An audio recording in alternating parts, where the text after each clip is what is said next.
Hello दोस्तों, स्वागत है आप लोग का हमारे चैनल पे। और आज की इस वीडियो में हम लोग लेंस सूत्र को प्रूफ करेंगे। उत्तल लेंस का प्रयोग करके हम लोग देखेंगे कि लेंस सूत्र को हम लोग कैसे डिराइव कर सकते हैं। तो जो आज का मेरा टॉपिक है लेंस सूत्र,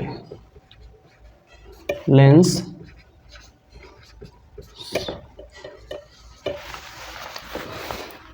तो सबसे पहले हम लोग फिगर बना लेते हैं। लेंस का सूत्र प्रूफ करने के लिए हमको फिगर की चूंकि ज़रूरत पड़ेगी, तो हम लोग क्या करते हैं, सबसे पहले उत्तल लेंस का एक फिगर बनाते हैं।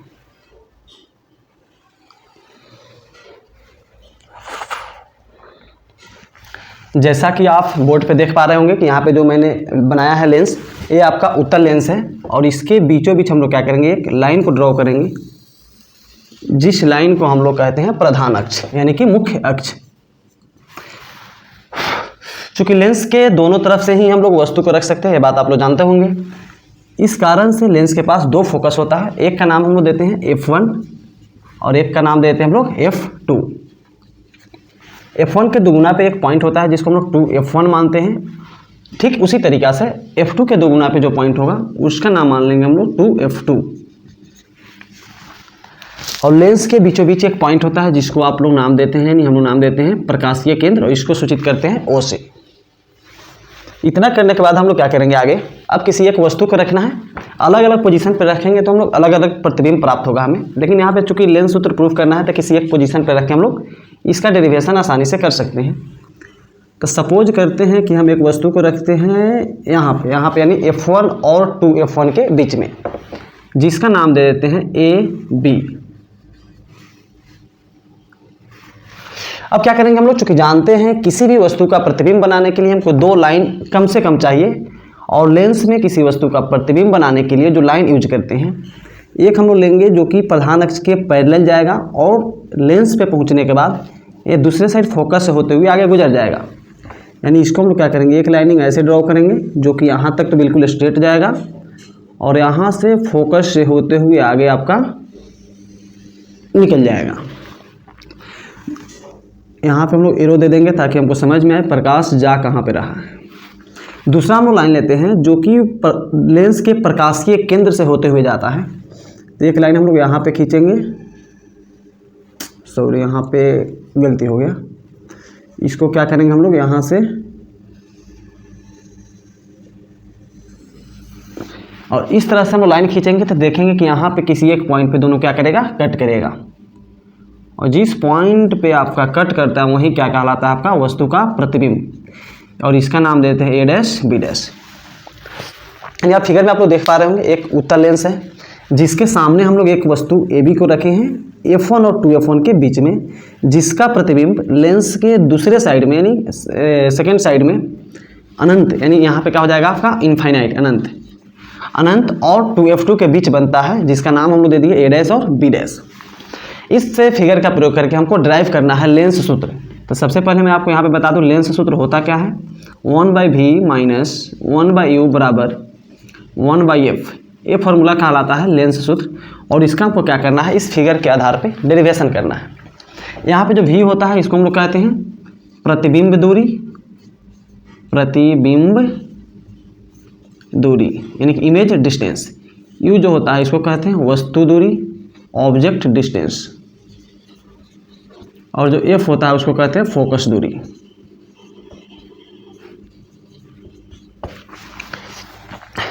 इसको प्रूफ करने के लिए एक चीज़ की और ज़रूरत पड़ेगी हमको, तो हम क्या करते हैं, यहाँ पे एक लाइन ड्रॉ कर लेते हैं, जो कि यानी यहाँ से एक हम लोग लाइन बिल्कुल स्ट्रेट ड्रॉ कर लेते हैं, और इसका नाम कुछ भी दे सकते हैं। तो हम लोग यहाँ पे नाम दे देते हैं सपोज M। अब हम लोग क्या करेंगे, चूँकि ये आपके बोर्ड एग्जाम, अगर आप क्लास 10th के स्टूडेंट हैं और बोर्ड का एग्जाम इस बार देने वाले हैं, तो आपके बोर्ड एग्जाम में 5 मार्क्स का ये क्वेश्चन पूछा जाता है। तो 5 मार्क्स का क्वेश्चन का सॉल्यूशन करने के लिए आपको कुछ लैंग्वेज भी इस पर लिखना पड़ेगा। तो सबसे पहले मैं बता दूं इसका लैंग्वेज क्या लिखेंगे। लैंग्वेज में हम लोग लिखेंगे कि एक उत्तल लेंस के सामने एक वस्तु AB को हम लोग F1 और 2F1 के बीच रखे हैं, जिसका प्रतिबिंब लेंस के दूसरे भाग में अनंत और 2F2 के बीच A', B' बन रहा है। इतना लिखने के बाद हम लोग क्या करेंगे, अब आगे इतना लिखने के बाद हम लोग क्या करेंगे, अब इसका डेरिवेशन स्टार्ट करेंगे। तो डेरिवेशन करने के लिए हम लोग दो त्रिभुज स्टार्टिंग में मानते हैं, आप लोग देख पा रहे होंगे। एक त्रिभुज ए बी ओ एक त्रिभुज है, और ए डैश बी डैश ओ ये भी क्या है, त्रिभुज है। तो हम लोग यहाँ पे लेंगे त्रिभुज,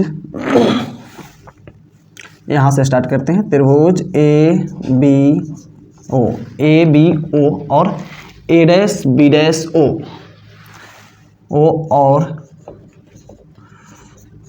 त्रिभुज ए डैश बी डैश ओ में। अब इस दोनों त्रिभुज में हम लोग ध्यान से देखेंगे तो देख पा रहे होंगे कि यहाँ पे 90 डिग्री है और यहाँ पे भी आपका क्या है, 90 डिग्री। साथ ही साथ एक बात और आप लोग देख पा रहे होंगे कि यहाँ पे जो कोण है, चूंकि दो लाइन बिल्कुल एक दूसरे को कट कर रहा है, और यहाँ पे जो कोण है ये दोनों कोण आपस में क्या होगा, बराबर होगा। एक तो 90 डिग्री बराबर हो गया, दूसरा एक कोण और एक कोण दोनों आपस में क्या होगा, बराबर होगा, जो कि उभयनिष्ठ कोण कहलाता है। और जब किसी भी दो त्रिभुज में दो कोण आपस में बराबर हो जाए तो तीसरा कोण ऑटोमेटिक क्या हो जाएगा, बराबर हो जाएगा, क्योंकि आप लोग जानते हैं त्रिभुज के तीनों कोण का योग क्या होता है, 180 डिग्री। और जब तीनों कोण बराबर हो जाएगा तो दोनों त्रिभुज आपस में क्या कहलाता है, समरूप त्रिभुज कहलाता है।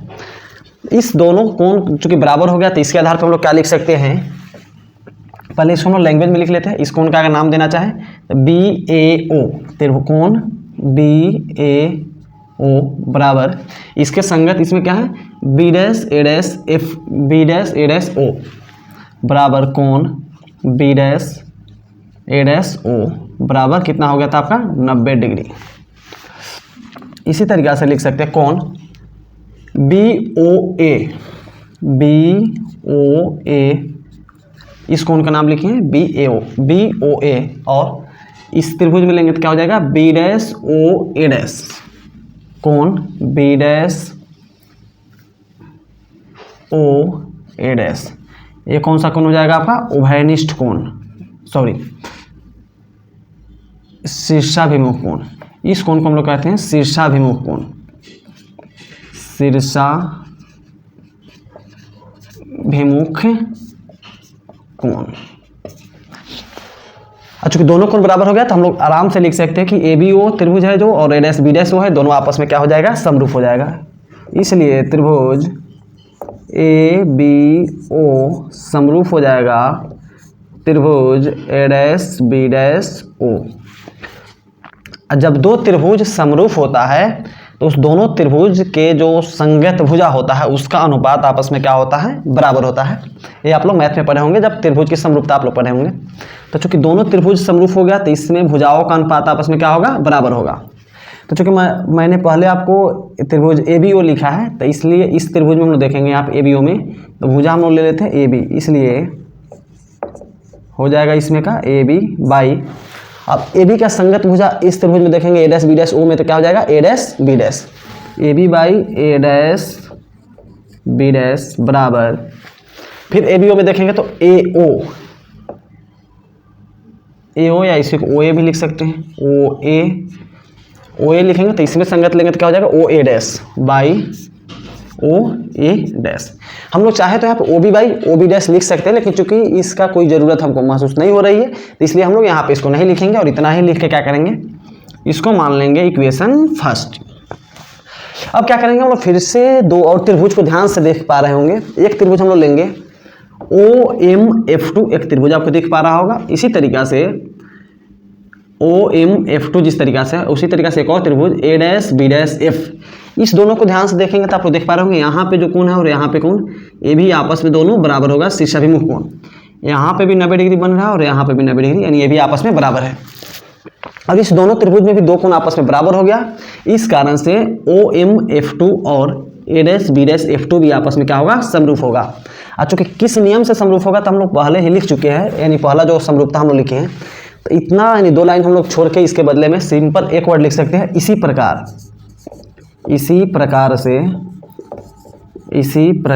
से कौन सा त्रिभुज हो जाएगा यहाँ पे, OMF2, त्रिभुज OMF2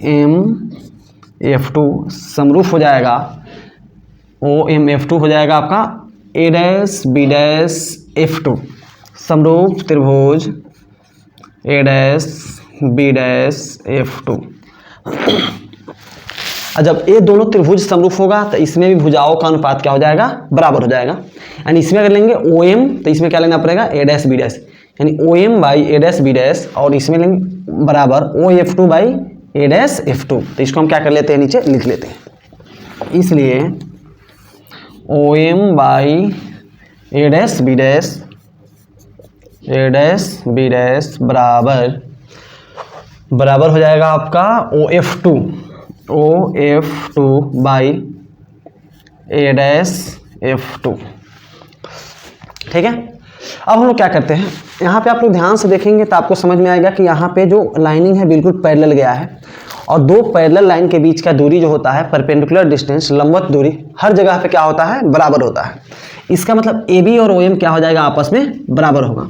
और जब दोनों आपस में बराबर होगा तो ओ एम की जगह पे हम लोग ए बी या ए बी की जगह पे ओ एम, किसी को भी किसी के जगह पे लिख सकते हैं अकॉर्डिंग टू आवर रिक्वायरमेंट, यानी हम लोग अपने ज़रूरत के अकॉर्डिंग क्या कर सकते हैं, इसको लिख सकते हैं। यहाँ पे ओ एम है, और यहाँ पे देख पा रहे होंगे इक्वेशन फर्स्ट में A B by A dash B dash, यहाँ पे O M by A dash B dash है। अगर हम लोग ओ एम के जगह पे ए बी को लिख लेंगे तो दोनों का यानी समीकरण 1 और समीकरण 2 का क्या हो जाएगा, LHS बराबर हो जाएगा, और बराबर हो जाएगा तो हम लोग RHS संबंध के आधार पर इसका फॉर्मूला आसानी से ड्राइव कर पाएंगे। तो हम लोग क्या करते हैं, ओ एम के जगह पे पहले ए बी हम लोग यहाँ पे लिख लेते हैं, या ओ एम के जगह पे लिख लिया हम लोग A B by A dash B dash बराबर O F two by A dash F two, और इसको मान लिए समीकरण 2। अब आप लोग ध्यान से देखेंगे तो आपको दिखेगा कि समीकरण 1 और 2 का जो LHS पार्ट है, यानी बायां भाग जो है दोनों का क्या है, आपस में बराबर है, और किसी भी दो समीकरण का कोई सा भी एक भाग बराबर है, इसका मतलब दूसरा भाग भी आपस में क्या होना चाहिए, बराबर होना चाहिए। इस आधार पर हम लोग समीकरण 1 और 2 से क्या लिख सकते हैं, समीकरण 1 और 2 से O A by O A dash, O A by O A dash बराबर O F two by A dash F two, O F two by A dash F two. इतना लिखने के बाद अब हम लोग क्या करेंगे, फिगर से ध्यान से ऑब्जर्व करेंगे। ओ ए लेंस के प्रकाशीय केंद्र से वस्तु तक की दूरी को हम लोग क्या कहते हैं, वस्तु दूरी, यानी ओ ए जो है आपका ओ ए, यहाँ क्या है, वस्तु दूरी। और कर्तीय चिन्ह परिपाटी के अनुसार देख रहे हैं यहाँ पे प्रकाशीय केंद्र से बाएं साइड, लेफ्ट साइड में है, इसका मतलब इसका जो साइन हो जाएगा निगेटिव हो जाएगा।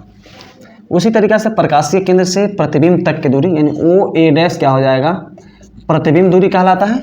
और चूंकि ये प्रकाशीय केंद्र से राइट साइड में है, यानी पॉजिटिव एक्स एक्सिस के साइड में है, तो इसका जो साइन होगा पॉजिटिव होगा, और पॉजिटिव साइन देना कोई नेसेसरी नहीं होता है।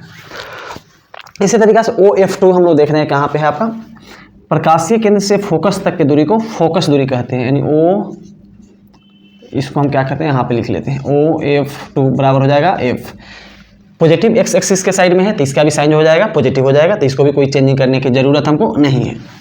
यहाँ पे ए dash F to, A dash F to यानी इस डिस्टेंस की बात किया जा रहा है, और इसका हम लोग देख पा रहे हैं कि कोई सा भी नामकरण नहीं कर पाए हैं। तो हम लोग क्या करेंगे, इसको ऐसे टर्म में चेंज करेंगे जिसका वैल्यू ऑलरेडी हमको पता है, यानी जिसका नाम हमको ऑलरेडी पता है। जब हमको ये छोटा यानी ए डैश एफ टू निकालना है तो क्या हम लोग इसको ओ ए डैश में से ओ एफ टू को घटाएंगे तो इतना निकल जाएगा, बिल्कुल निकल जाएगा। तो हम लोग क्या करेंगे, इस छोटे वाले टर्म को यानी ए डैश एफ टू को चेंज कर लेंगे O A dash minus O F two. तो पहले क्या करते हैं, इसको लिख लेते हैं ओ A by O A dash बराबर O F two by A dash F two के बदले क्या बोले, O A dash minus O F two, O A dash minus O F two. ठीक है, अब क्या करेंगे, सबका हम लोग वैल्यू रख लेंगे, यहाँ पे पुट कर लेंगे। ओ ए का वैल्यू कहाँ पे है, यहाँ पे minus U by O A dash क्या है भी बराबर ओ एफ टू है आपका F by O A dash है आपका भी माइनस एफ। अब यहाँ पे हम लोग क्रॉस मल्टीप्लिकेशन करेंगे, यानी तिरछा तिरछी क्या करेंगे, गुना करेंगे। गुना करेंगे तो यहाँ पे हम लोग पहले इसको यहाँ से कर लेते हैं, माइनस प्लस माइनस यू और भी मल्टीप्लाई करेंगे तो यू भी, माइनस माइनस प्लस यू और एफ मल्टीप्लाई करेंगे तो यू एफ। इससे हम लोग कर लेते हैं, यहाँ पे करेंगे इज इक्वल टू भी और एफ मल्टीप्लाई करेंगे तो हो जाएगा आपका भी एफ। अब क्या करते हैं हम लोग, यहाँ पे इस माइनस को दूसरा साइड भेज देते हैं और सेकेंड वाले टर्म को पहले ला लेते हैं, यानी यहाँ पे ऑलरेडी यहाँ पे है यू एफ, यहाँ से आ जाएगा माइनस भी एफ बराबर हो जाएगा यहाँ पे यू वी है तो क्या हो जाएगा, दूसरा से जाएगा तो यू भी प्लस में चल जाएगा। इतना करने के बाद हम लोग अब क्या करेंगे, चूंकि आप लोग मैथमेटिक्स में एक और रूल जानते होंगे कि इक्वल के दोनों साइड किसी भी नंबर या किसी भी हम लोग वेरिएबल से अगर सेम वेरिएबल से मल्टीप्लाई करें या डिवाइड करें तो उस इक्वेशन पे कोई चेंजिंग नहीं आता है, उस इक्वेशन पे कोई इफेक्ट नहीं पड़ता है। तो हम लोग यहाँ पे क्या करेंगे, दोनों साइड यानी इक्वेशन जो है इसमें इक्वल साइन के दोनों साइड यू वी एफ से क्या करेंगे, डिवाइड करेंगे। डिवाइड करने से पहले यहाँ पे हम लोग लिख लेंगे दोनों तरफ यू वी एफ से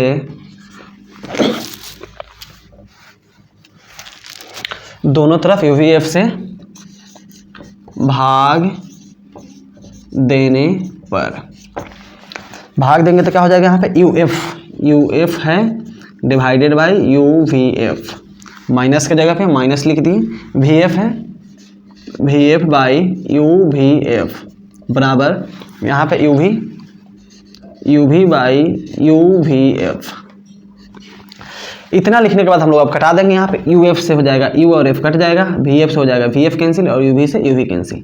यहाँ पे ऊपर कुछ नहीं बचा तो एक नीचे में है वी माइनस ऊपर कुछ नहीं तो एक नीचे में यू बराबर 1/f। और इस प्रकार से आपका क्या हो गया, यहाँ पे लेंस सूत्र यानी लेंस फार्मूला डिराइव हो गया। यहाँ पे लास्ट में लोग लिख लेंगे जहाँ यानी यहाँ पे जो आया है भी क्या है आपका प्रतिबिंब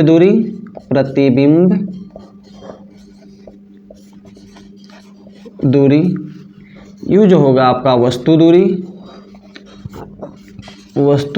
दूरी और एफ जो हो जाएगा आपका फोकस दूरी। तो ठीक है, उम्मीद है आपको इस वीडियो के द्वारा लेंस सूत्र समझ में आ जाएगा।